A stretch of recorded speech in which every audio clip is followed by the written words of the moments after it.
if you think about public speaking, most people tend to spend a lot of time thinking of the potential negative outcomes of all the things that could go wrong or the things that might not go wrong. The simple shift of focusing on what could go right. If you have a speaking engagement, or if you're about to host a webinar, or you're about to create a piece of content, don't think about the person who might not connect with it or who might comment negatively. Think about the person whose life you might change or that you might reach, the person who might come up to you or reach out to you after the fact, and sit with that. Because what ends up happening is you shift from anxiety to excitement.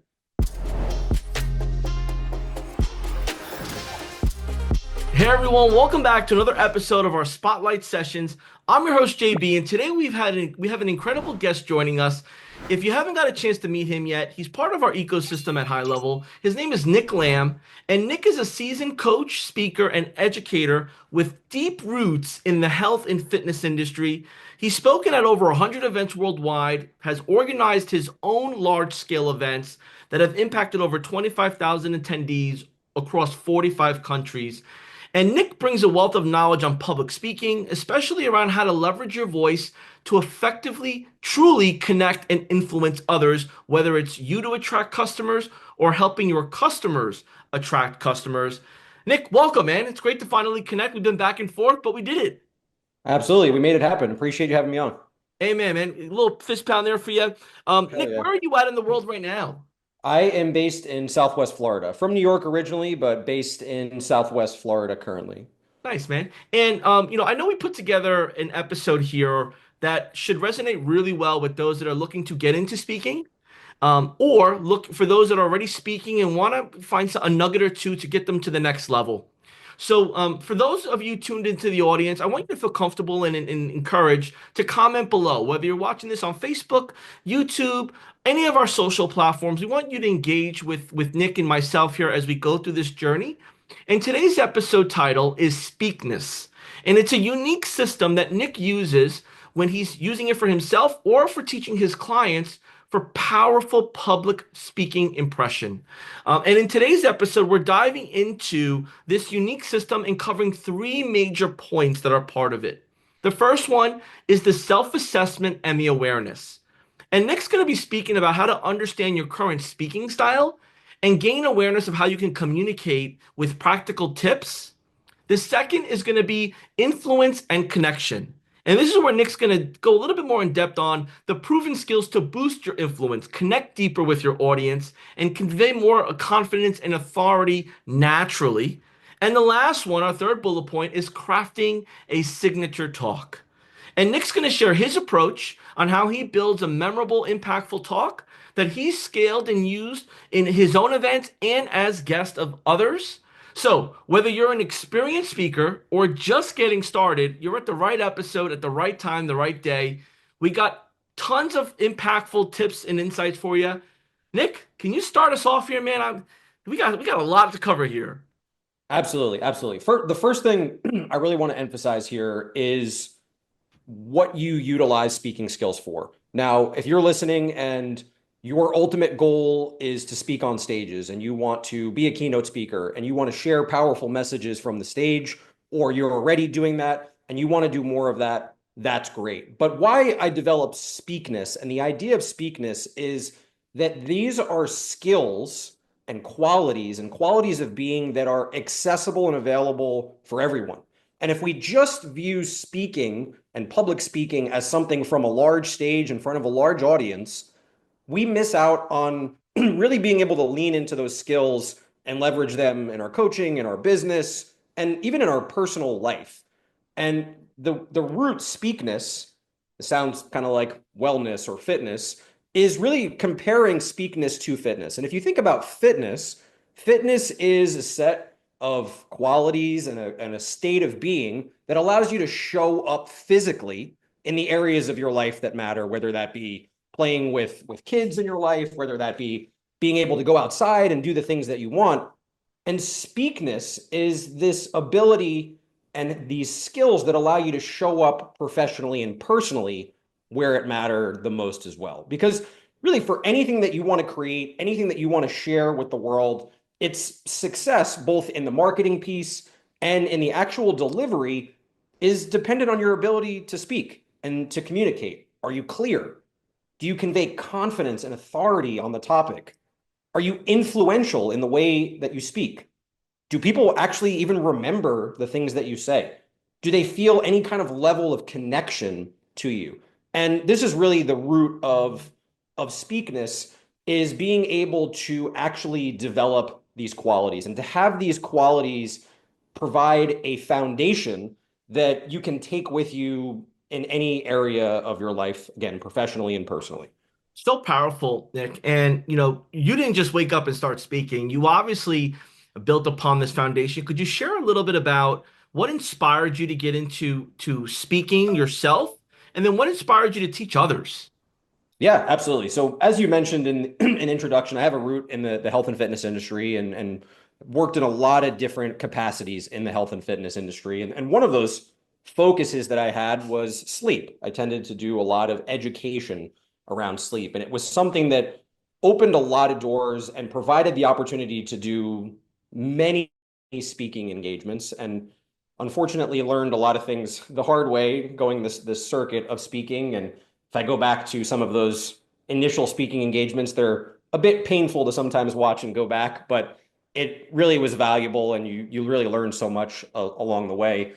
And specifically staying within the health and fitness industry, I just saw such a massive gap and such a massive void to where, if you think about, especially within the health and fitness industry, there are the most powerful interventions in the world. These are the things that, if people really did them and they leaned into them, would change their life. People would live longer, they'd be happier, they'd be healthier.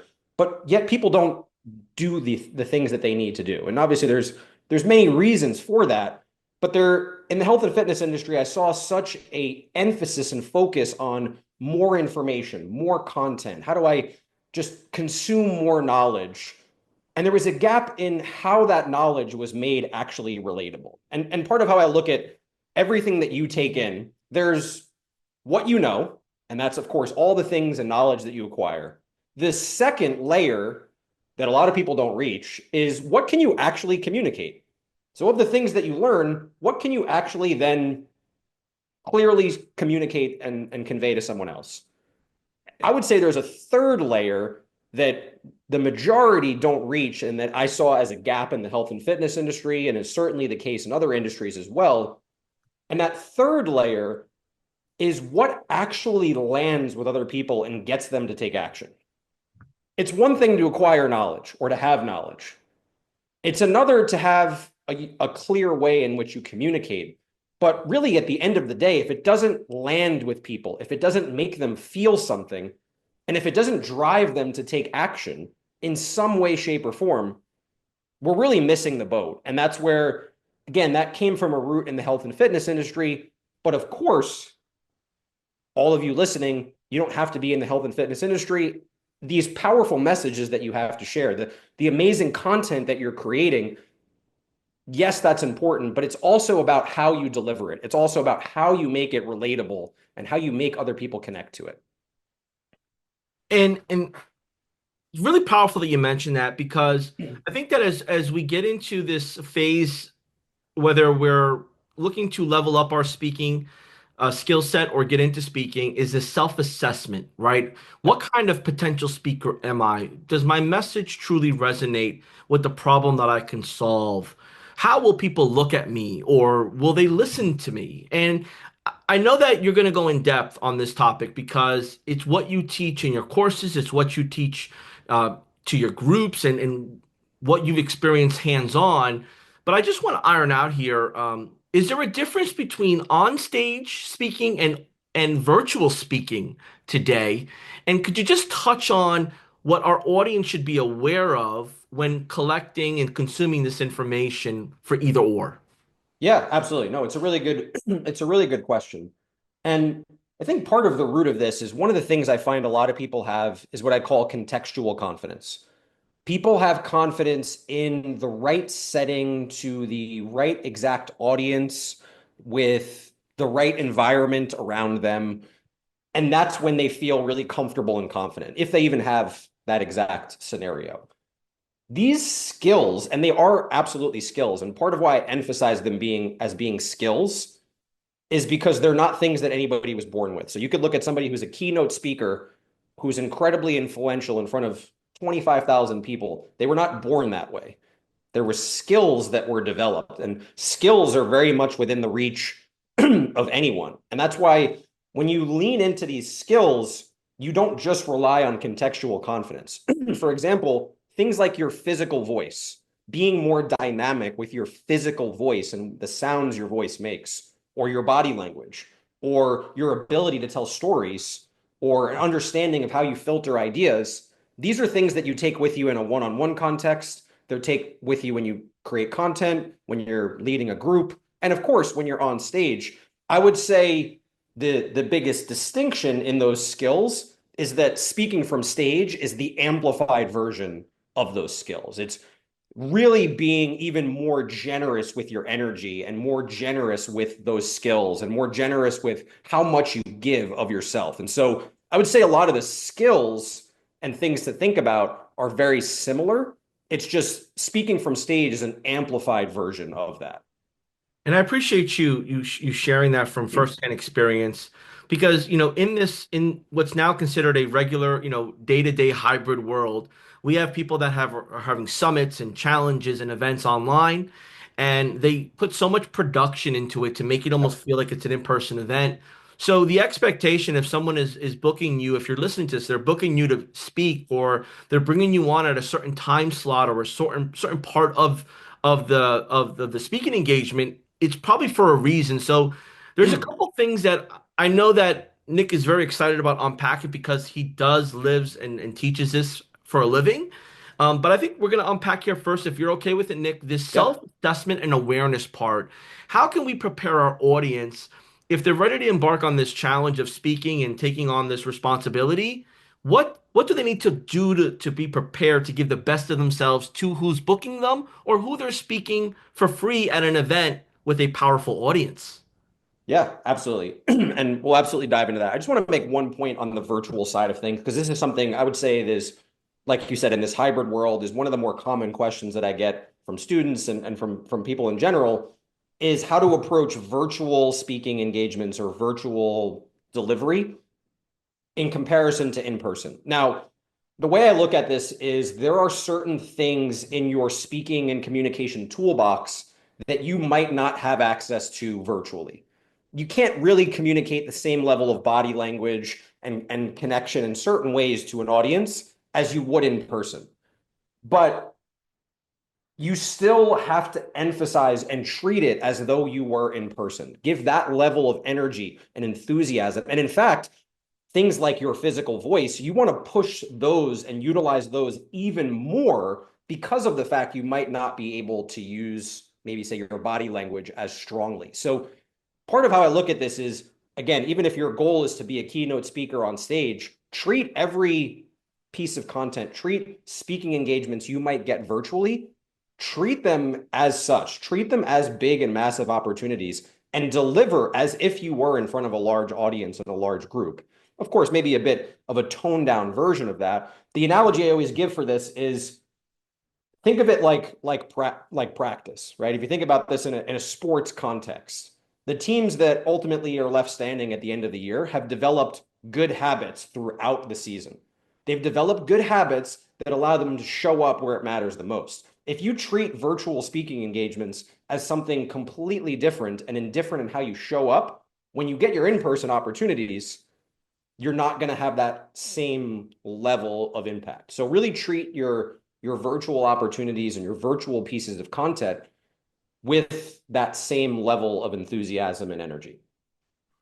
Talking On about the this over the oh, go ahead. weekend, gentleman I met is in comedy, and he says, before he does a special, he's going across the country to, practice and perfect his content. And it's not, he doesn't want to look at it as, just trying it out. It's, I want genuine feedback and response from the audience. And I believe, this virtual concept that you're sharing with us should be, like, to your point, the practice of when you're on that in-person stage And I believe a lot has to do with also the microphone. As you were talking, you were mentioned it earlier, the voice, For having the sure. right setup. And I know we can go in depth on this. And I know that Yeah. as people get to meet you and connect with you, they might have some more specific questions around maybe technology or practicing or implementation. But for the moment of kind of assessing yourself, do you Okay. have a method or a way to determine what is your speaking style? And how do you go about, I guess, not putting yourself in a bucket, but more of putting yourself in the lane and the path that you want to go in your speaking journey to grow your business from it?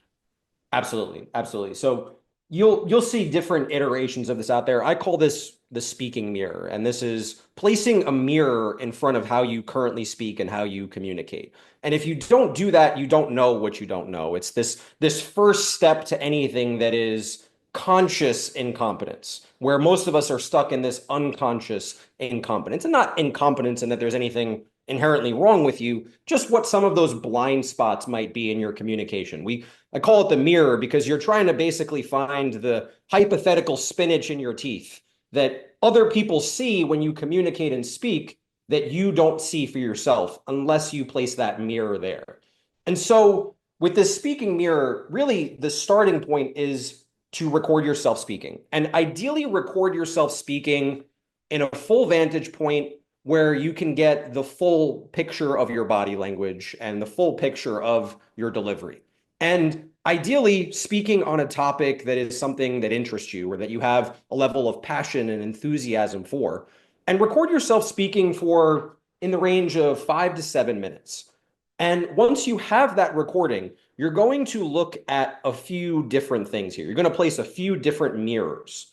The first of which is a vocal mirror or an auditory mirror. You are solely, if you're recording on your phone or if you're recording it on Zoom, turn the camera off and just listen to your voice. Listen to the sound of your voice. How engaging is your voice? Are you clear? Is there enough volume? Does your voice sound a little monotone? And you're not judging any of these things. These are just to have a conscious awareness. Are you speaking generally a little too quickly? Maybe even a little too slowly? And understanding what some of these habits that you might have are with your actual voice. You're then going to do a visual and place a visual mirror. So now you're watching the recording on mute and you are just taking note of your body language. What does your body language communicate? What do your facial expressions demonstrate? The final piece is actually having the video transcribed. And if you've ever had anything transcribed, you know that it will give you that wonderful option to remove your filler words or non-words. Don't check that box. Have an understanding of what those things actually are. And part of why this is important and part of why this is so impactful is the best speakers, the best communicators have the things that they say being very well supported by how they say it, being supported by what people can actually visualize. David J.P. Phillips calls this synchronicity. Imagine you're telling a sad story, but you have a happy facial expression. Or you're trying to convey confidence and authority amongst your audience or amongst the people you're talking to, but your body language and your voice doesn't really sound all that confident or sure. The more that we can really have these things be aligned, the better. And the analogy I give for how much these things matter, because of course the question is always, well, how much do filler words really matter? Or how much does my accent matter? Or how much does this matter or that? And the way to think about this is your message and the power of your message and your content. Think of it like your favorite drink. So if you're watching this live and you want to drop your favorite drink into the chat, feel free. It doesn't have to be an alcoholic beverage. It could be a non-alcoholic beverage. Whatever your favorite drink is, there's a distinct flavor to that drink. That flavor is your message, the potency and clarity of your message. Things like how you use your voice, things like filler words and non-words, they're ice cubes in your favorite drink. And what happens if you leave those ice cubes in your favorite drink for too long? They melt and they dilute the flavor of the drink. They take away from the flavor of the drink. So this is why having an understanding of some of these things are, and then being able to pick strategically one or two things. And as you do your next speaking mirror, you're just setting the intention, you know what? I'm going to give myself a little more volume when I do this recording, or I'm going to try to slow down just a little bit. Asking others for feedback is also a great angle to this as well. Sometimes we're a bit blind to our own tendencies. So ask some other people that you trust their feedback. Ask them to go through those speaking mirrors as well. You've shared, I mean, that part alone is full of action items, and I feel like, whether we're looking on YouTube, we're looking on Google, or any other source of how we consume our knowledge, sometimes it's too much fluff, or sometimes it's Mm. just very janky and very like puzzly, where you have to, buy this to connect that to get that. I appreciate you just sharing it straight up and giving us the actual, here's what you could do on your own. And I know that you might revert to, removing the filler words, but you just basically gave us the cheat code of, if the software you're using to identify the filler words can give you that, then you know the filler words you need to be aware of. And as I'm starting to put my student hat on, I'm starting to say this is very easy to reverse engineer. If I find what my speaking style is, I do the mirror approach. I synchronize my body language, my tone with my with everything together. I can really understand, like, what do I look like or sound like when I speak, and then I can really get some actionable advice and strategies from there on out. For And sure. sometimes people charge thousands of dollars for this, Nick. I mean, this is a business of bringing up speakers on stages and showing them what they need to do to be successful in front of small audiences or stadiums. So it's not to be Absolutely. taken lightly for those that are tuning in. And if you're tuning in and you got a nugget or two, let us know below. Because who we've brought on right now, Nick Lambe, he's a high level user. Our goal here today, as we get into the second bullet point, is to give you what you need so that way you could put legs and a voice to your business, right? So walking on stages or walking in front of the computer presenting, selling one to many, whether it's a webinar or a pre-recorded course, you need to sound and be confident so others take you serious. And that leads us to our second bullet point, which is influence and connection. Those that we set ourselves up to be a guide or an example to will listen and share our story to others and reference us in their conversations outside of us being part of it. Nick, could you share with me a little bit about, if you're okay with this, as you were getting into the business and really learning the science part of it, the strategy part of it, who did you look up to with speaking engagements, or authors or those that got on the stage Yeah. in front of you? Yeah, no, really great question. So again, my origin and root is in the the health and fitness industry. So Martin Rooney is a name who is very well known in the health and fitness industry, and he does a lot of work beyond that as well. He's although he probably wouldn't identify as a motivational speaker, he has so much fire and enthusiasm behind what he's saying. And he was always such a great example of how your message doesn't need to be complex. It doesn't need to be convoluted. It doesn't need to have all these moving parts to it. We tend to overcomplicate things. It can be a simple and clear message that you deliver with absolute conviction and that you give intention to how you deliver it with. And that was something I felt he always did so well, was having a message that really at the core is simple, but simplicity is distilled power. Simplicity doesn't mean that it doesn't have value, but it's something with so much simple substance, but it's the way in which it's delivered that was more powerful. And there was stories that were told, and there were signature bits, and there were props that were used. And it was now I call this balance between substance and engagement. You've probably listened to people where it's so much substance, it's so much content, but it's boring or it's less memorable or the keeping you engaged piece is just not there.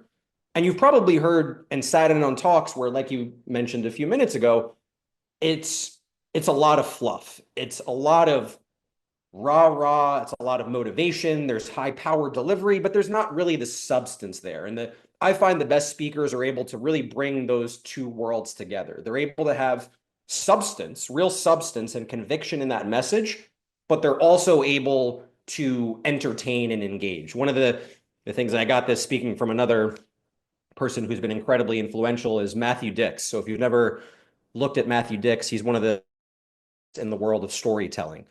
And one of the things that I picked up from him is that really the best speakers, the best storytellers operate, they have a powerful message and conviction, like I mentioned, but they operate from a place of assumption, and please take this the right way, that operate from the assumption and place that no one really cares what you have to say.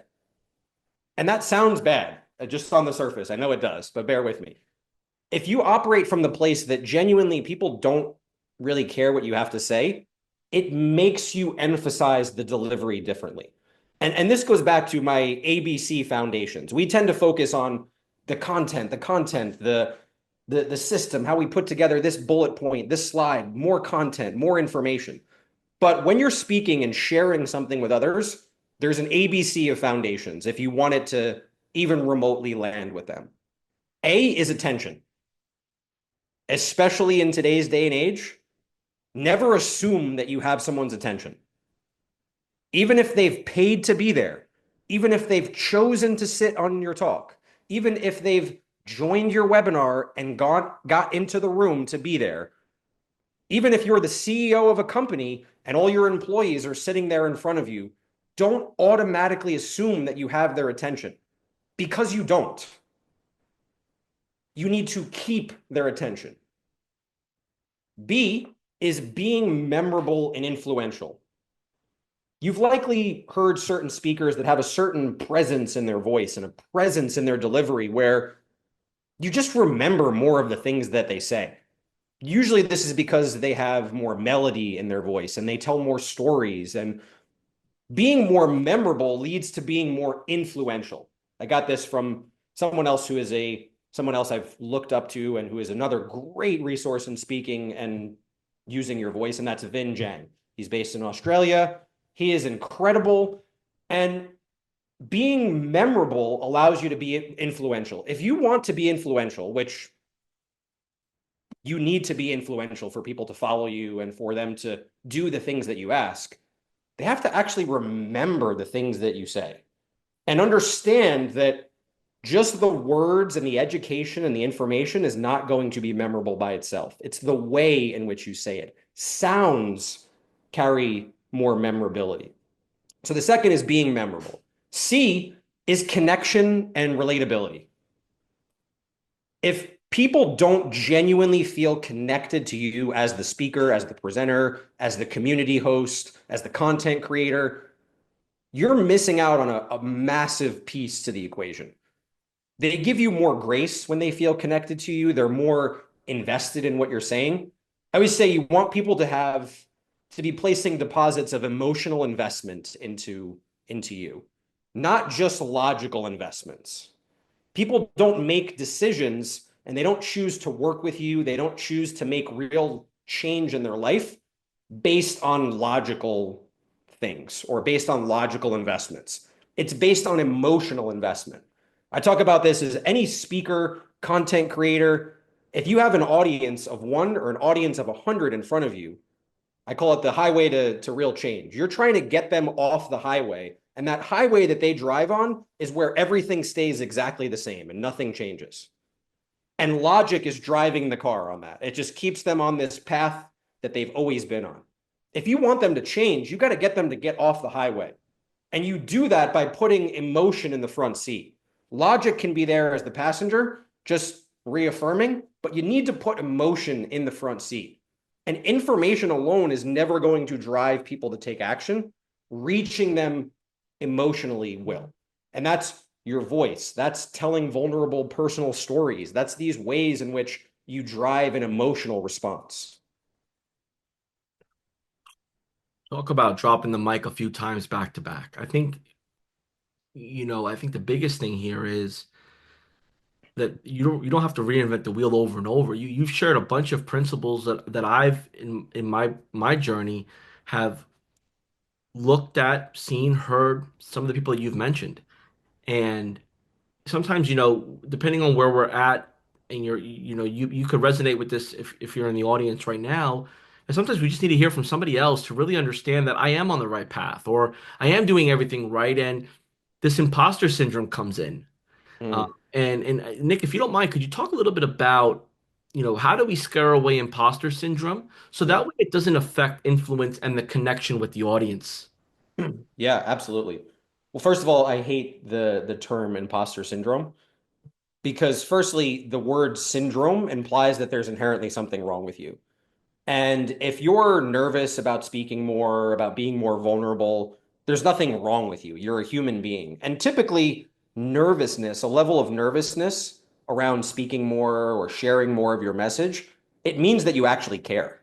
It means that you're actually connected to it. And so I don't like the advice which is to overcome your nervousness or push past your nervousness. I think it's something you learn to leverage. I think it's something you learn more about how to prepare your mindset and how to put yourself in the best possible state of being in order to succeed. But I don't think you need to overcome nervousness. And that thinking sometimes creates a bigger snowball.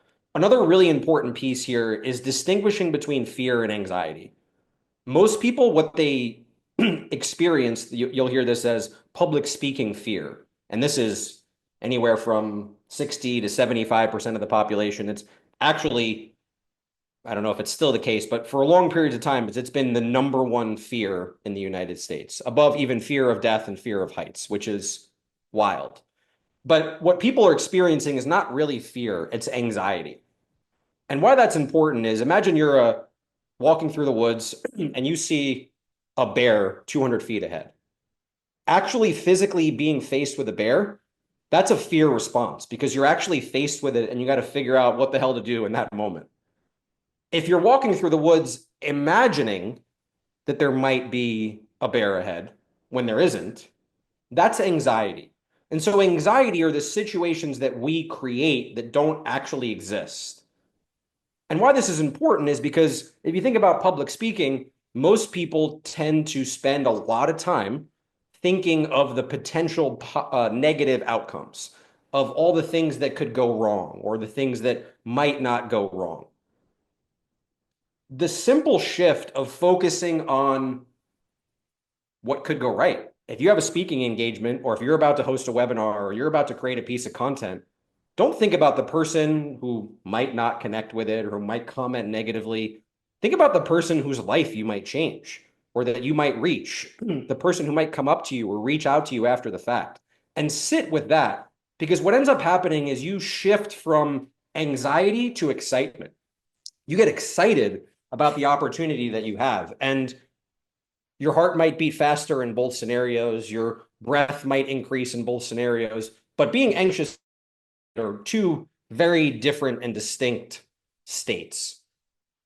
Another piece that I would emphasize is to understand that audiences of all sizes and types, an audience of one, if you have a coaching call with one person, or if you have an audience of 10,000 people in front of you, they want you to win and succeed. Nobody has ever gone to an event. No one has ever attended a webinar. No one has ever gone to the theater and hoped that the people involved bomb and that they get nothing of value from it. If you win, they win. That means they get something of value as well. And so understand that your audience is pulling for you and rooting for you. They don't want you to fail. And I think in doing things like your speaking mirrors and in really just taking some of those initial steps to share more of your message and content, you'll realize how much more you're actually capable of. And again, no one is just born with these skills. These are things that everyone listening, every single one of you listening, you can attain speakness. You can attain these level of speaking skills that you can take with you. They're very much within your reach. Thank you for just, clarifying that and really just honing in on it. Because that hit home with me as I'm listening to this. These light bulbs are going off, and I get a chance to meet people like yourself all the time and have conversations, whether it's 45 minutes long or 3 days or 5 days together. And I find myself in the early stages worrying about all the potential bad things that could happen. And sometimes I'm like, what if someone from the audience does this? Or what if someone comments that? And I noticed that as I stopped worrying about that, like you had mentioned, my excitement and forward thinking just accelerated even more. I was looking for ways to give more value, even though it wasn't part of the initial agenda, Absolutely. versus just getting ready in case someone threw a tomato at me or booted me off stage. For And it sure. changed the game. And I noticed that as I started to shift the mindset, like you mentioned, the more people started showing up, more people started wanting to hone in and conversate and just have fun in my presentation and in my training, That's whether it was boring or not. such a good point. And one of the things I was actually just listening very recently to an episode of the Presenter Mastery podcast. So if any, again, I'm going to plug people who've Oh, been a you big, have to. I'm going to plug people who have been a big influence for me around speaking. David J.P. Phillips is a massive one as well. I mentioned him earlier. If you've ever seen the TED Talk Death by PowerPoint, that's David J.P. Phillips. And he now does a podcast and a multitude of other things. He's got, I think, now 4 or 5 TED Talks. And he well, one, he's just an incredible resource. And I lost my. Oh, yes, I was just listening to the podcast that he hosted recently, which was talking about common mistakes that presenters make. And one of the biggest mistakes, it makes so much sense and it's so obvious, but one of the biggest mistakes is not having fun because people can feel that. There's a whether you believe in energy or not, there's a energy that exists when you are on stage and you're the curator of that energy. You are the one who is putting out that energy. And when you are generous with your energy and you're enthusiastic and you're having fun, people can feel that and sense that and they want to reciprocate it. And that's really the art of speaking is being able to do that.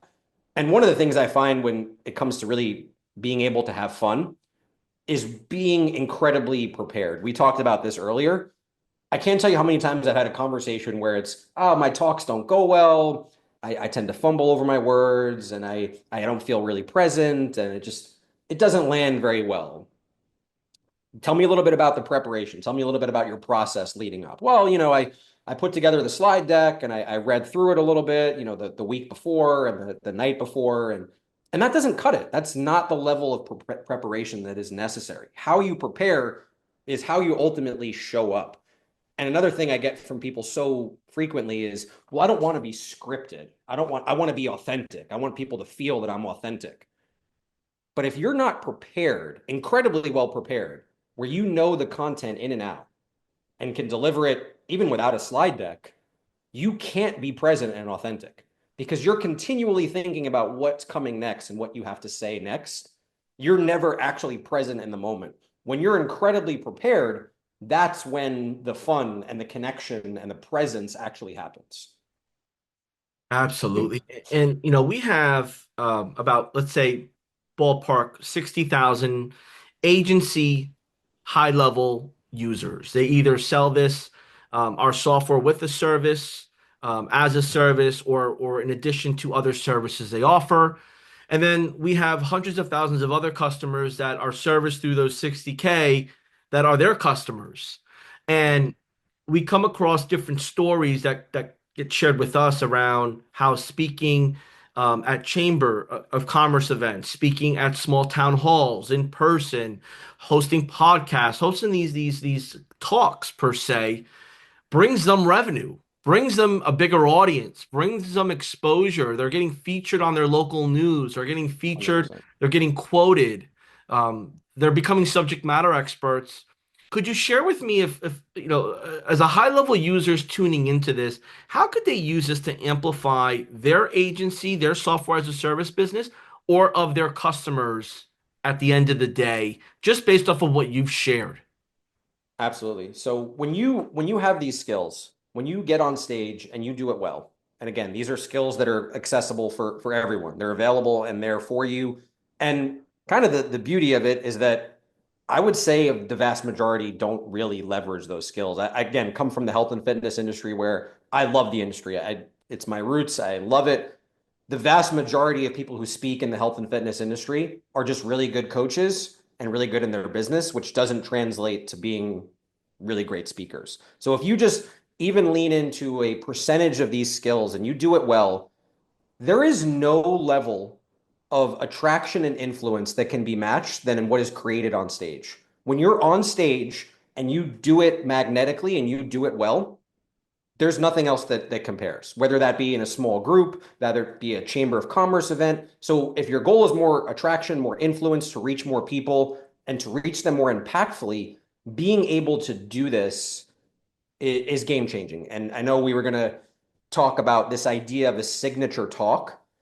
This signature talk should be really the signature idea that is at the root of your business, that's at the root of your brand, that's at the root of what matters to you the most. So if you have, for example, a unique proprietary system or a unique way in which you package information, it doesn't need to be different in order to make a difference, but it's your own way of putting it together.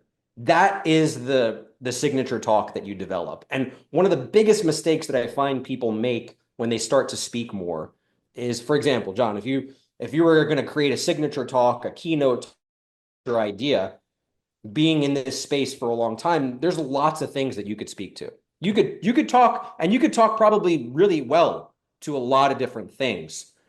And that's the case for a lot of people, but it tends to have them jump from one thing to the next without really being able to be well known for any one given thing and for the ability to connect that one thing to their business and their brand.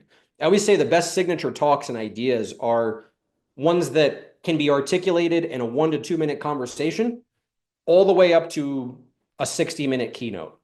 How much you use to support that obviously changes, but the core idea, the big promise is the same. And so really, if you don't have that thing, find what that thing is and have it be attached to your business and your brand and have it really ideally be attached to something that matters to you significantly, that you feel a lot of purpose and passion for. Because the reality is, in order for a signature talk to land, like I mentioned earlier, you got to spend a lot of time with it. You have to prepare a lot. You have to spend a lot of time crafting it, a lot of time practicing the delivery. And if it's not something you feel a ton of passion and purpose for, it's not likely that you're going to stick with that. And that's what happens with a lot of speakers when they're jumping around topics is, I didn't really connect with this as much, or it didn't land all that impactfully. And then they tend to abandon it or they jump to another topic. So the signature talk is the signature idea. It's your proprietary, unique way of putting it together.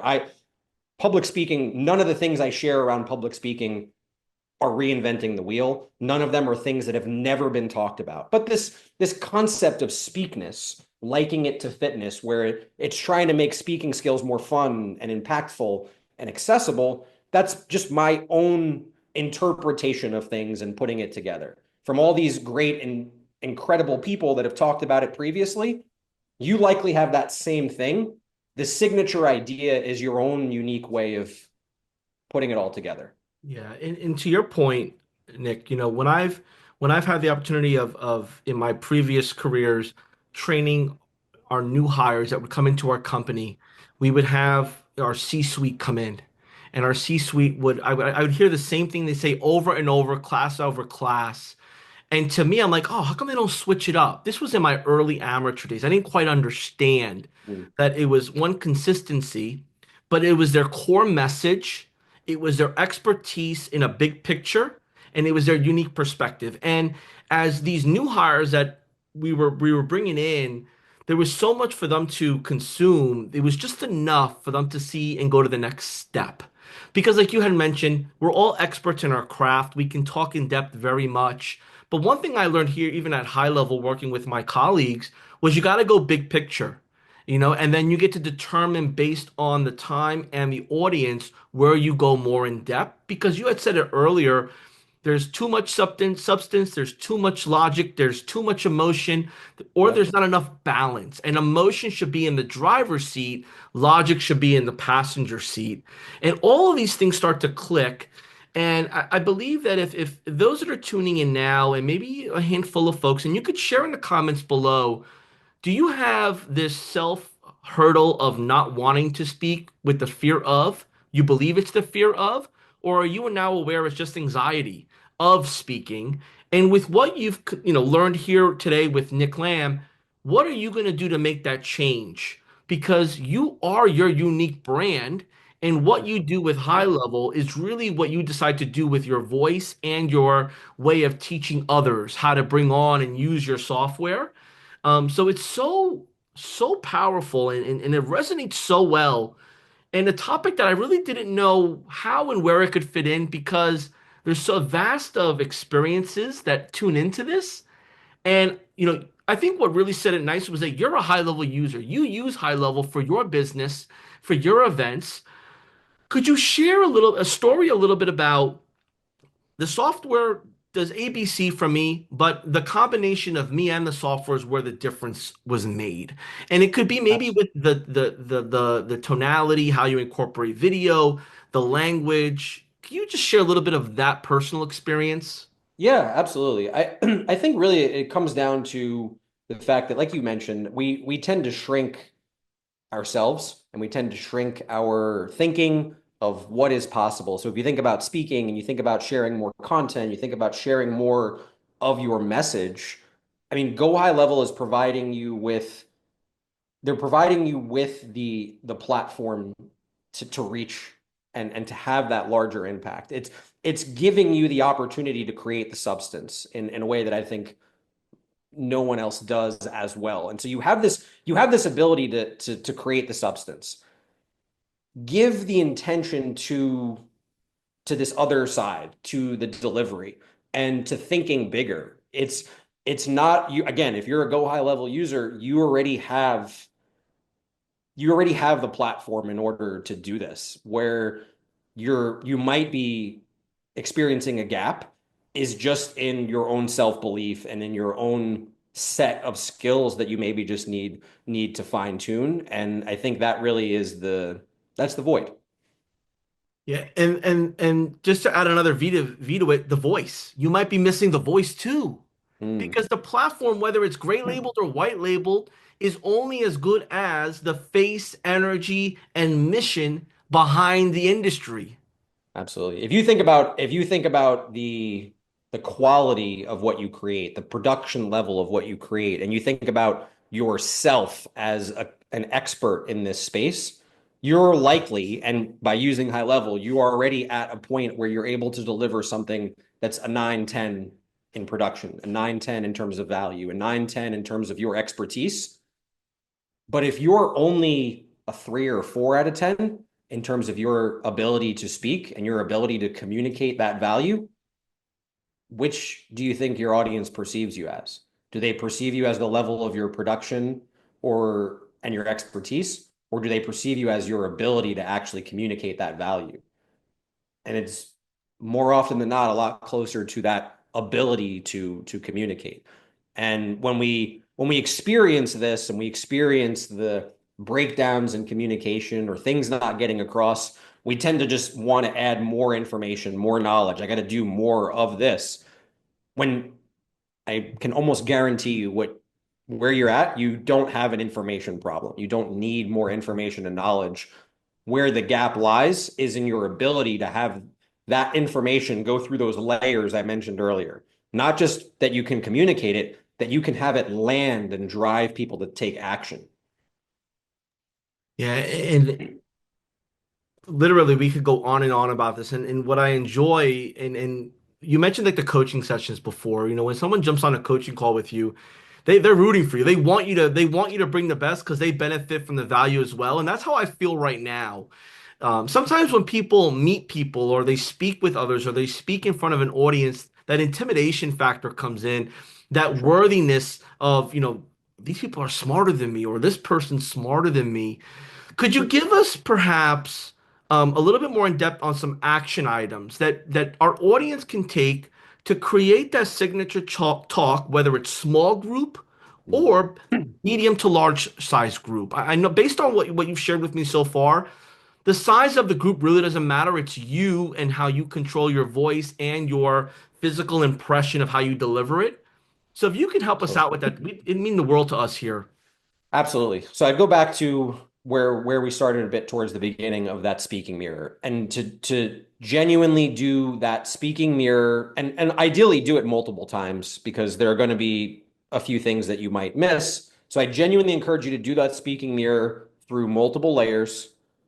Ask others for their feedback as well. Just taking that leap of being open to some feedback and vulnerable to some feedback blows the doors open of what is possible.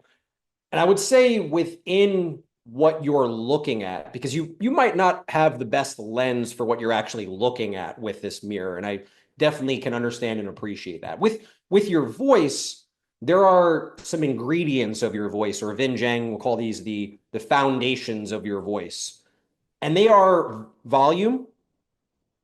Volume gives your voice more vitality and life.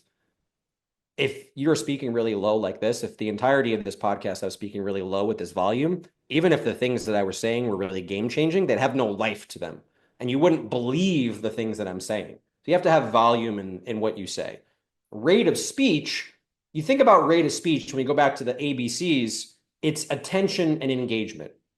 When the brain is able to predict what's coming next, it tends to tune out subconsciously. There's conscious engagement and then there's subconscious engagement. And so when you always have the same rate of speech, that same consistent delivery, people tend to disengage with what you're saying. So being able to vary your rate of speech is incredibly important. It also allows you to define the value of what you say. When you slow down your rate of speech, it gives people the indication that something is more important. It's like a verbal highlighter. And if you don't do that, people don't really know over the course of 30 minutes, 60 minutes, even 5 minutes, what is the most important? What should they ultimately take away? Melody, melody goes back to that memorability that I mentioned earlier, being more memorable. And this is probably the hardest one to understand and to articulate. People who sing or have ever sung before usually have a really good sense of this. The idea that there really is notes that you play with your physical voice.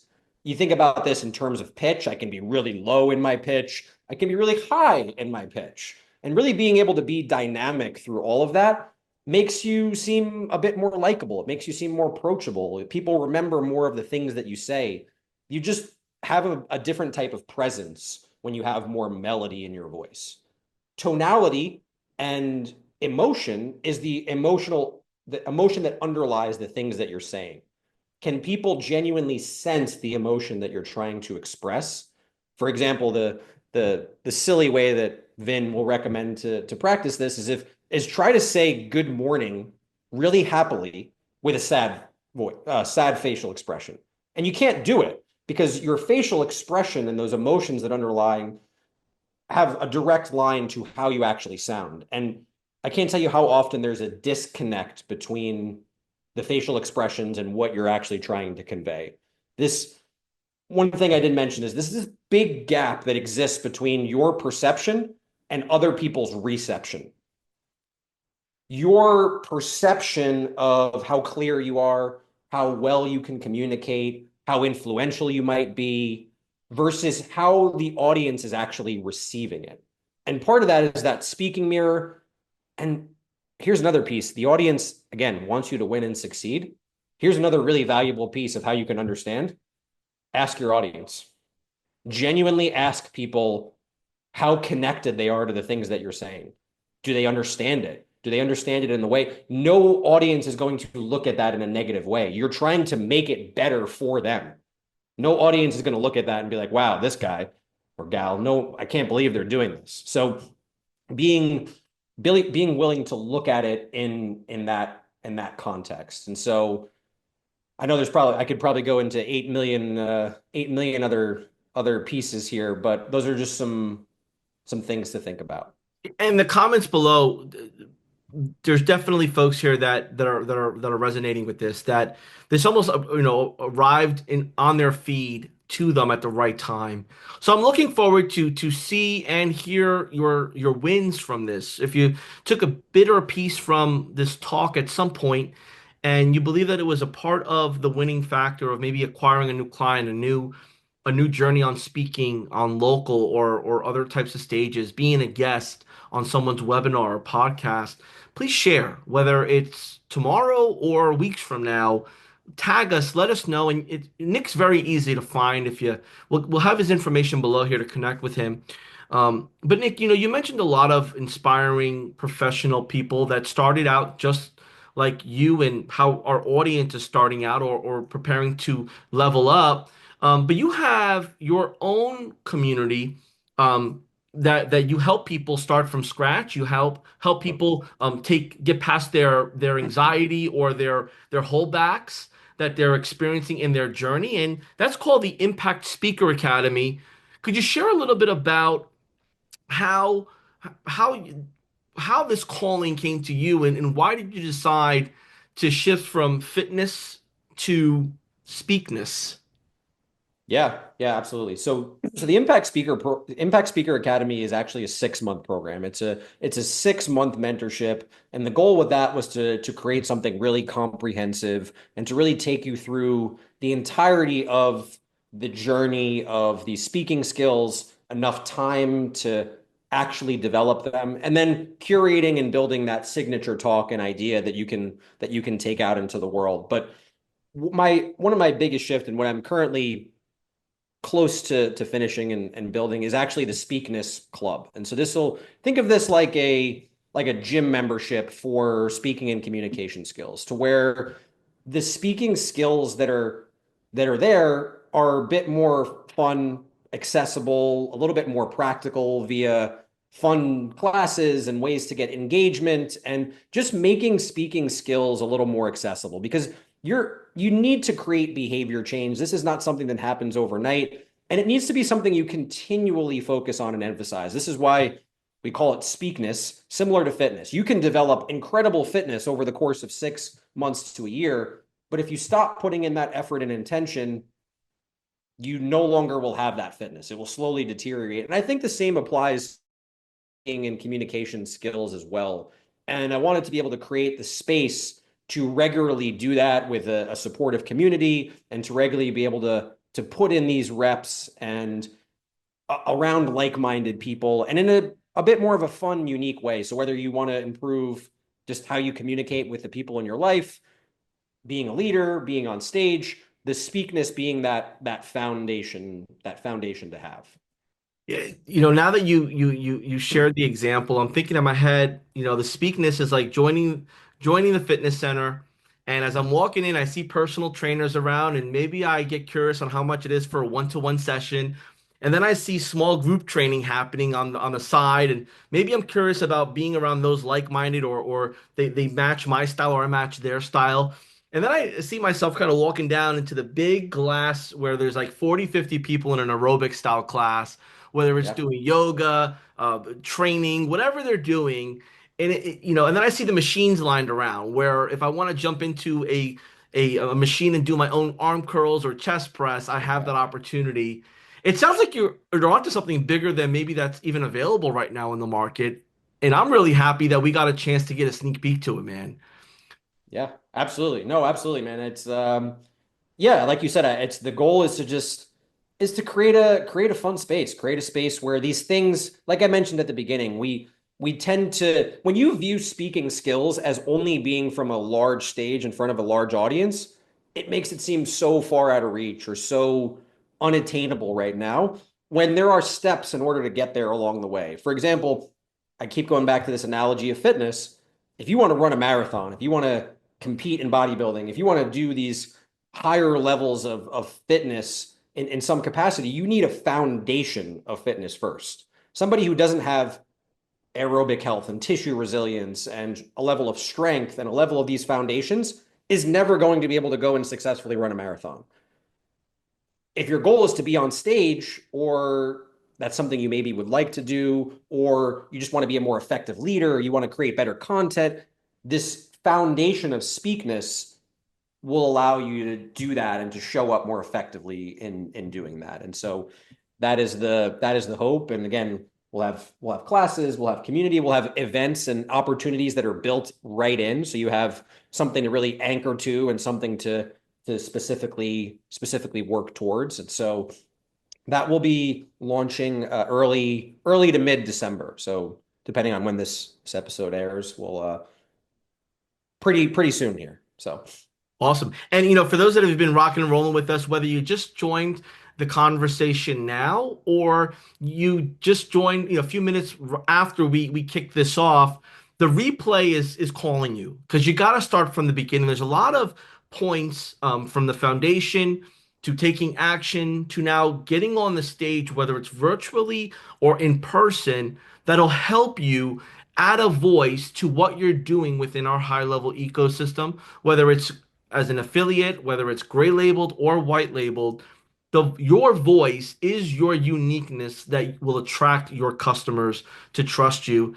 And if today's discussion inspired you, don't forget to take action. I think that's what we've learned over time doing these episodes is that people get excited with the wealth of information, but they don't start assessing their current state and then where they want to be and then fill in that meat and potatoes in the middle.